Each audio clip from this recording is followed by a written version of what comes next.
Good morning, good afternoon, or good evening, and welcome to day 6 of the 12 Cast Ons of Christmas. My name is Kirsty, and this is a special series that I'm putting out as part of Ange of Yarn and Yarn's Cast On Party for the 12 Cast Ons of Christmas, where I start 12 new projects between the 24th of December and the 26th of December and the 7th of January the following year.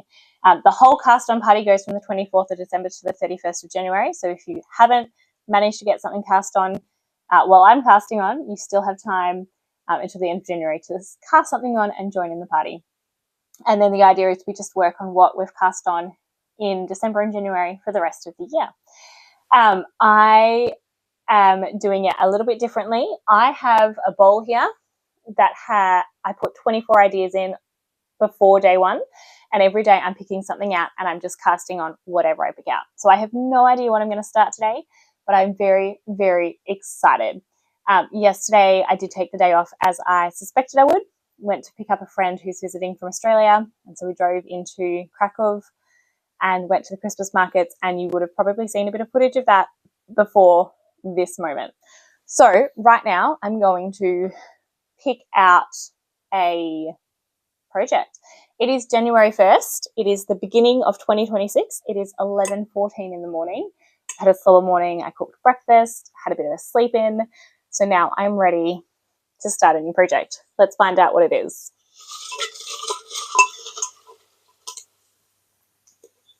All right, I have a paper here. I have no idea what's on the paper. So let's find out together what it is.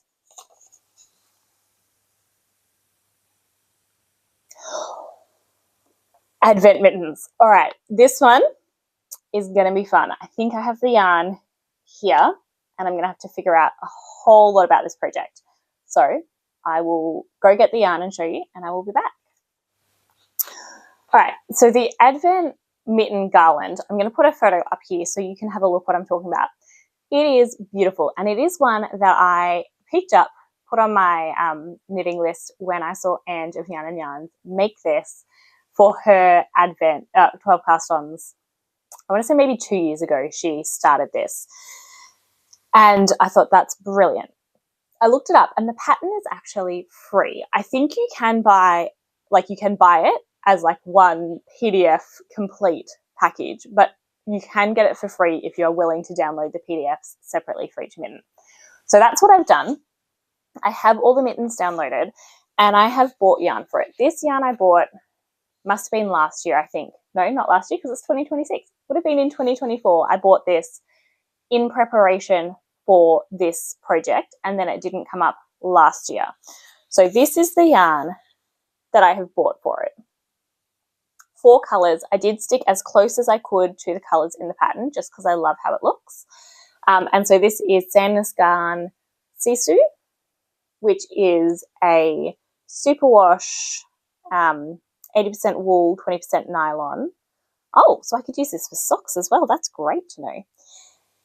80% wool, 20% nylon, and I have colour 1012.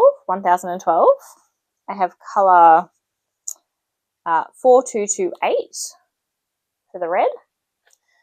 I have 2650 for the beigey brown colour. And I have 7281 for the green. Now, when I went to buy these, I did find some other yarn that would have worked. I mean, I was just looking for not very expensive fingering weight yarn that was in these colours. And I found quite a few options that would have worked, but they were really expensive. And so for the show that I was at, these were the best price for what I was looking for. And I did want to buy them in person. I didn't want to order them online because I was at a show. So I'm very, very happy with these. I think I almost went for a more tealy green with a different yarn. And then when I found that they had these, I just went, yep, great, let's do it. I'm not sure in the pattern if it has green or if it has a deeper grey. Anyway, you'll have seen the picture. But either way, I went for a green. I'm really excited to start this, and I'm also excited to be able to use leftovers for heels on socks when I'm done that is very exciting to me. I don't know that I've used sandless yarn before. This may be the first time they've actually used their yarn. It's not something that is easily available in Australia, at least not that I've noticed. I've been living in Poland for 4 years, and so it is a more common thing over here. But yeah, I haven't actually used their yarn. It's a Norwegian yarn factory. Yeah, I am excited, and it feels delightful. It feels squishy. I think it'll be good. I do have 2 skeins each of these 3 colours and only one of the green because that's what the pattern said. And so I'm going to go for it. Now, I do have a dilemma. The pattern says use double pointed needles, and I have no problem using magic loop or a different way if I wanted to. But I do have double pointed needles, and I haven't done much colour work with double pointed needles, but I'm interested in trying it because if I can do colour work with double pointed needles, that just opens up a whole other possibility in the realm of socks for me. So I pulled out double pointed needles. I have a little cozy for them here that I made just I don't know how many years ago. So these are my ChiaoGoo 2.5 millimeter DPNs, double pointed needles, and I also have some 2.25 millimeter ones with Knit Pro. Now, in terms of these, I don't think there was a big difference in price for them. There may have been; these may have been a bit cheaper. But because they don't have cables, I find them very comparable in terms of using them. I spoke, I think, yesterday about how I'm not as much of a fan of the Knit Pro Mindful as I am of ChiaoGoo. But for whatever reason, I bought them, I think, just to try because I knew that the metal part was very similar, and I have no problem using these interchangeably with ChiaoGoo. They're very similar to me when they're DPNs because I don't have the join. So the pattern says 2.25, and this was the 2.25 that I found, but I've also got 2.5, and that's what I normally do for socks because like even when the sock pattern says 2.25, I tend to do 2.5. So I'm not sure whether I'm going to go with what I normally do because it's still fingering weight yarn, and if they end up slightly bigger, they end up slightly bigger, but then I may run out of yarn. Or if I go 2.25 and if I find it's too small, I can change. As of this very second, I'm not sure which way I'm going to go. Do I start smaller and frog it if I don't like it, or do I start bigger and frog it if I don't like it? This is the dilemma, right? So anyway, I'm going to put both of these in the bag, and I'm also going to get day 6 of my gingerbread men markers out. Day 6, is that? Focus. There we go. These markets, I spoke about them on the intro to the 2025 wrap-up 2026 intro. These are 3D printed. I printed them, I want to say I printed them myself. My husband helped me. But there was a file already made for advent calendars, and so I just downsized it and printed it with a 2 millimeter nozzle, and I used copper silk and rose gold silk on the top to get the colours. I have put a link to the file down below, so that if you're interested in making them yourself, that's the file there. Just when we were printing them, if you just kind of make them, I don't know what, like if you just do 50% or something, the outside, the lines on top are too small to actually print. And so what I had to do, or what we had to do, was go through the sizing to try and make sure that the lines on top were still continuous. And so we did as small as we could while the lines were still unbroken. And then we printed them. And so I did everything in scale to make it smaller. And then I made it, I think, 3 millimeters high so that it would still be strong enough to have a thing through it. And then just added my own hooks. So I just had a few questions about that. So I wanted to let you know, if you have a 3D printer or you have access to a 3D printer, that's how we did it. And you can obviously change the color and everything if you have access to it. So I'm going to put this here with my yarn. I have my needles. I am not sure what I'm going to do about the pattern for this one because I like having them printed off, and I can print off the base pattern for this. I think it's a 1-page PDF. However, every day has a different pattern for the colour work. And I haven't done, I have a colour printer, but it doesn't work brilliantly. It doesn't print brilliantly. It's secondhand, and we so rarely use it that it just keeps having to have its heads cleaned. So I'm not sure if I'm going to print it or if I'm going to try and download it. I do have a tablet that I basically never use, but I could try and download it on my tablet because that'll just be a bit easier to use than my phone. Yeah, I might do that and see if I can make it work. The thing with this is there's 24 mittens and it's January. I think Ange had said that she was going to try and do two a month and get them all done.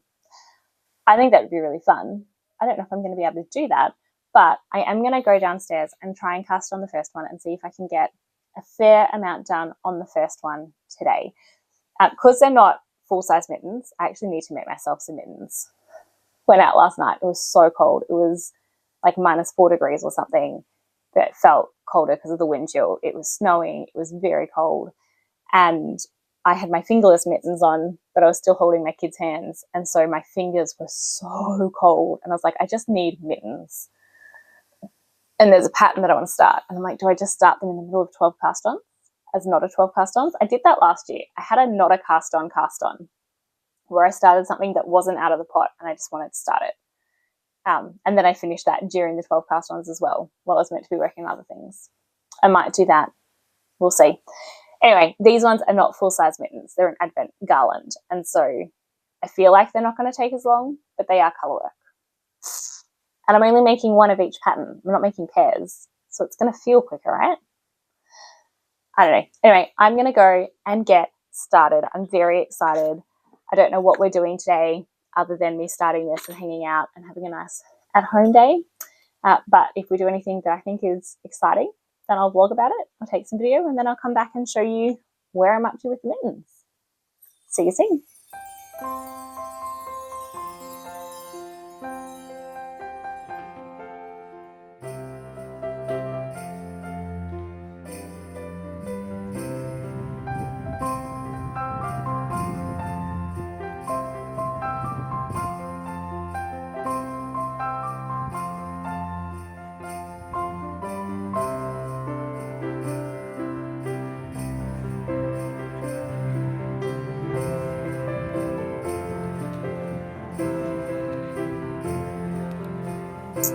Hello again. It is 2:30 in the afternoon and I am just checking in. I am definitely not finished working on this project for today. Oh my goodness, I'm having the best time. But I just wanted to show you where I'm up to at the moment and then we can have a look and see how far I get for the rest of the day. So a couple of things. First of all is I pulled out this project bag. This is an Advent project bag that my sister bought the fabric for and I turned into bags for us. So we've got shepherds and sheep and I can't see in the camera, but wise men. Here we go. Jesus in the manger. I love this bag and I usually use it for my Advent knitting, but I didn't this year because it was a Jane Austen theme and I made everyone a Jane Austen bag. So I didn't use this one, but I thought Advent mittens, what a great opportunity to use my Advent bag all year round. Very excited. I don't know if I've mentioned it in today's podcast yet or in today's vlog yet, but I do have a pattern of how to make project bags. It's a tutorial here on YouTube, no pattern needed. All the information's in the tutorial and it is for a sock size bag, but you can adjust the size very easily and I talk about how to do that in the pattern. So in the tutorial. So if you're interested, that will be linked below. Let's have a look at what I've made. I am a little bit gobsmacked. So I was talking to my friend who's visiting and I was saying one of the things I love about the 12 cast-ons and the way that I do it in particular, which is just pulling something out of a bowl, is that I don't have time. I don't have to pre-plan, but I also don't have time to get nervous. So these mittens, I saw Ange working on them. I thought they were absolutely gorgeous.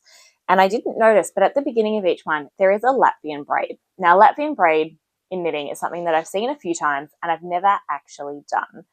And I I don't think I've consciously stayed away from patterns that have a Latvian braid, but I haven't like gone, oh yes, that's something I'm going to learn. Let's jump into a pattern that uses it. And so I wasn't quite sure when I saw the pattern for this one. I was like, oh, what's that going on at the beginning in the first couple of rows? And then I looked at the pattern, like the picture, and I was like, oh yeah, there's Latvian braids on every single one. And so I'm like, look, this is what I'm doing today. I'm jumping headfirst in. And so I started doing it, and I'm so glad I did. It was a little complicated. I didn't have to look at a tutorial. The way that I read the pattern is the way that it was meant to happen. And I checked the direction of what I was doing against the picture to make sure that it lined up. But like, it was a little intimidating. And as I was doing it, I'm like, I don't know if I'm doing this right or not. And then at the end, I was like, I did it right. And I've done a Latvian braid, and I'm so, so excited. So I'm going to show you what I've done so far. I did end up doing the 3.25 millimeter needles as the pattern said, and I'm going to keep going with that. I have no problem with the gauge of this, and I'm doing all the colors as the pattern recommends. I'm not going to try and change them and figure it out. I'm just going to knit through as they say. And this is what I've done. Like, I've done a Latvian braid, and I've done the little cuff part of the first one. I don't know if you're able to see that. I've got my one row of kind of the ending the cuff, and then over here, sorry, there are a lot of ends at the moment. I have the beginning of the thumb gusset. I'm so chuffed that I've done a Latvian braid. Like, straight up, first off the bat, if that was all I'd done, I would be chuffed. I was grinning like an idiot as I was doing it. The color work on DPNs is also working for me.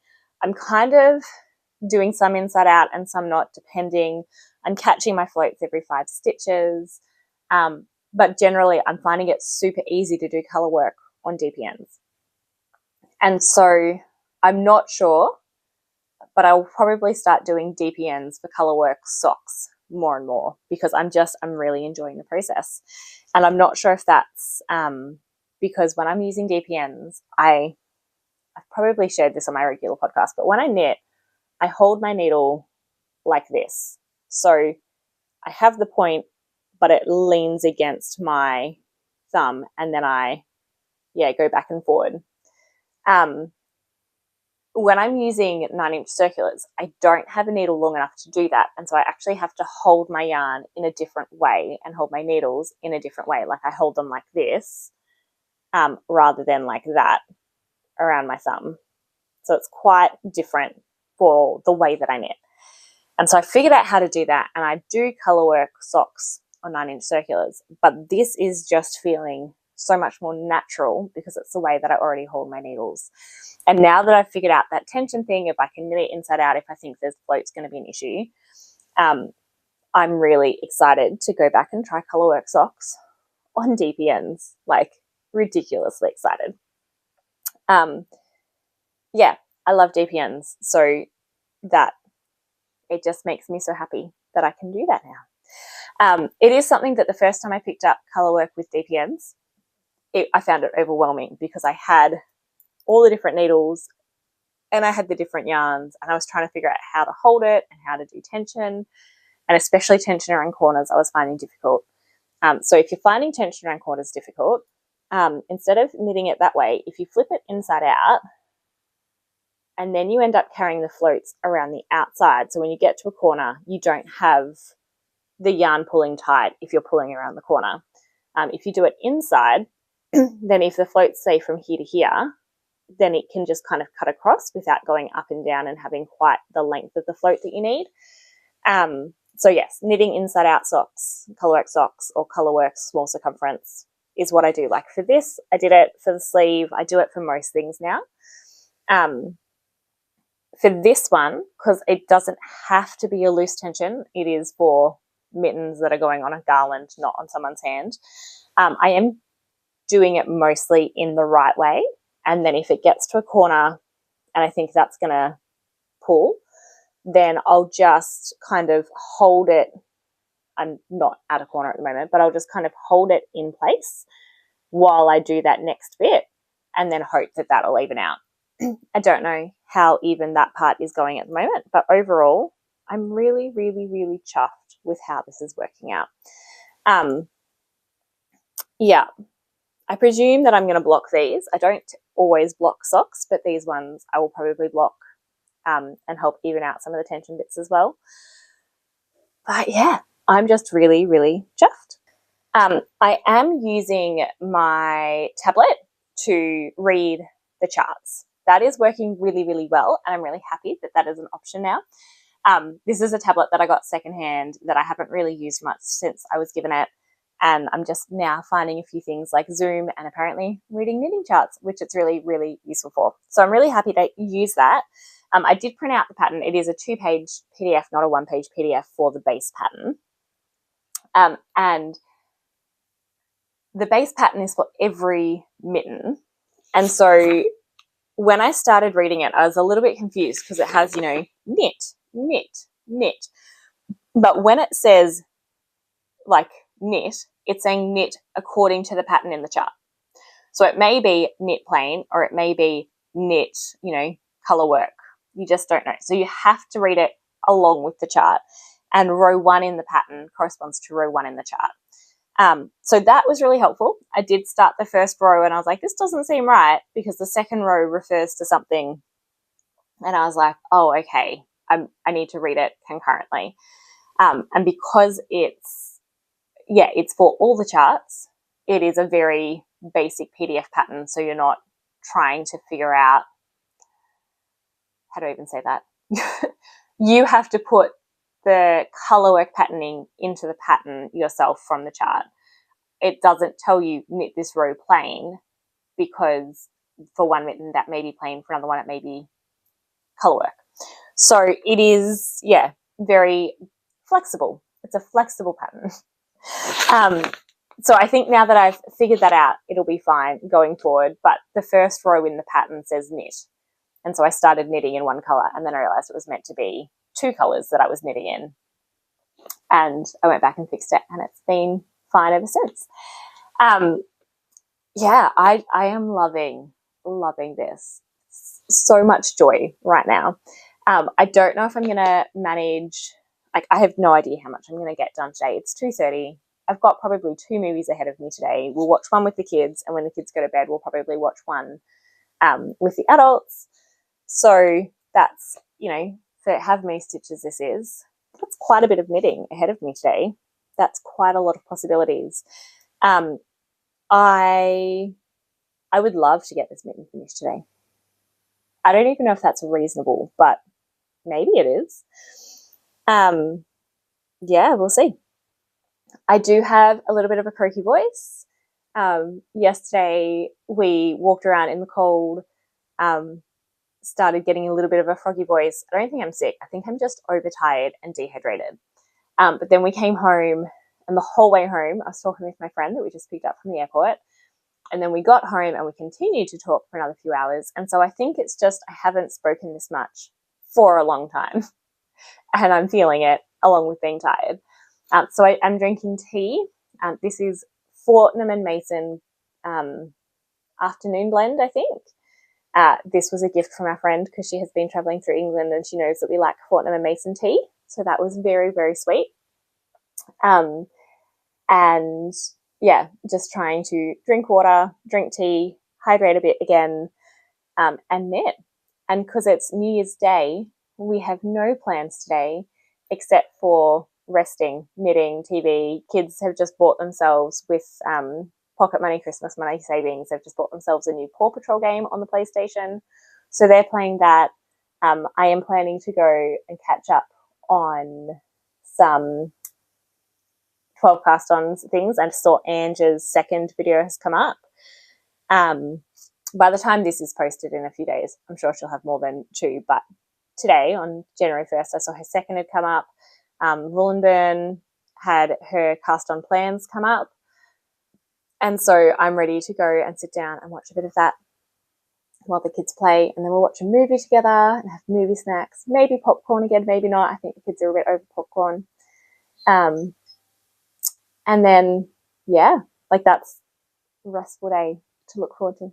So I'm going to go and see what I can do, and I will probably check back in at the end of the day with the progress that I've made. So I will see you again soon. Bye.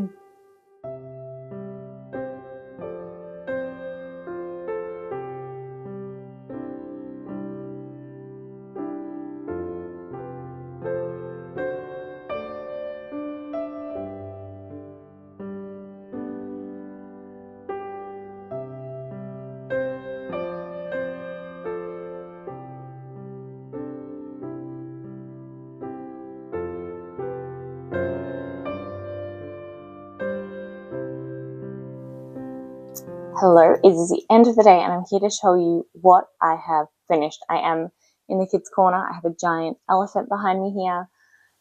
My husband is in our bedroom where I would normally record the wrap-ups at night, and I'm just looking for somewhere where there is a little bit of light because it is dark, dark, dark. But I'm here to wrap up for day 6 of the 12 Cast Ons of Christmas and show you the progress that I made. And I am so excited with this one, guys. So this is what I got done on day number 1.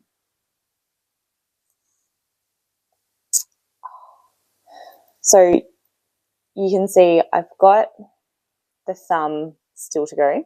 That one's not done.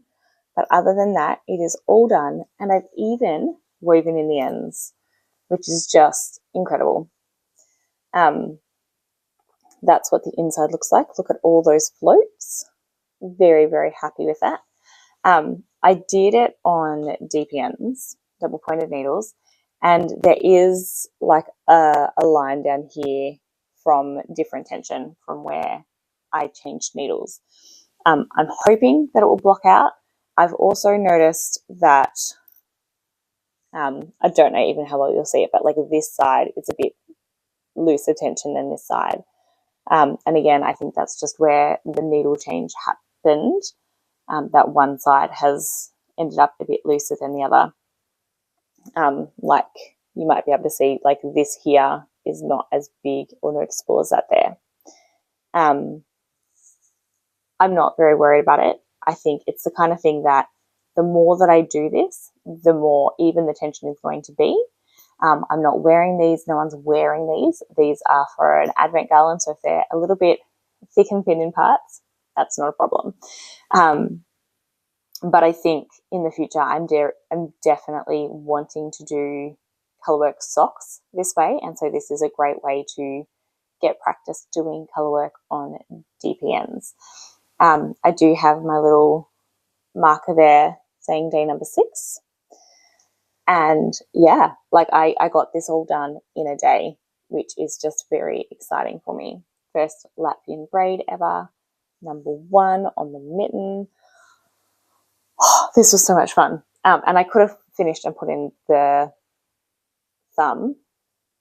It's not very many rows. It's a little bit of colour work, but I was already staying up a bit late to finish off. I think I was maybe just started the decreases at the top of the mitten when it was my alarm went off to say go to bed. So I already pushed it to shoot out. So I didn't want to push it even later and do the thumb. It is definitely bedtime now.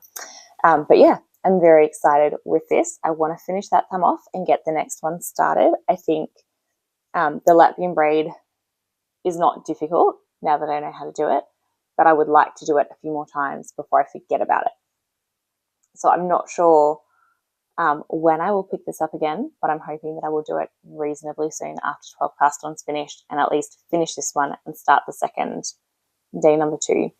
Because I did this in a day, like I could just take a month and smash this out, but that would be knitting on nothing else for a month, and I would get bored with that. But I think 2 a month is very doable if I just kind of devote a day, 2 days a month to getting some of these done. I love this. I'm so glad that I started this today. I'm already excited to find out what I'm going to start tomorrow. But yes, so happy that I started making colourwork mittens. So cute. I did mention before it's a free pattern. On Ravelry, you can buy it and have the full PDF, or there is a link to go to her blog, website, something where you can download one day at a time. So that's what I'm doing for it. And yeah, I'm very, very excited. Thank you so much for being here for another day. I would love to hear what you've been working on when you've been watching this vlog. If you're doing 12 cast ons, how far through are you? Are you doing it kind of all at once, or are you doing it a bit more spread out? I would love to hear what you're working on. I've also linked other people that I know who are doing 12 cast ons and vlogging about it or sharing on their podcasts down below. So if you want some more people to watch, you can go check that out. And as always, go check out Ange, who started this whole thing. She's got some great vlogs out. I really enjoyed watching her day 2 one today. I'm going to say goodnight now. I'm going to go to bed. I'm going to hope that my voice gets some rest so that tomorrow we can do some more making. But yeah, I will see you later on tomorrow, hopefully. I'm so tired. I'm going to bed. Good night. Lovely to see you. Bye.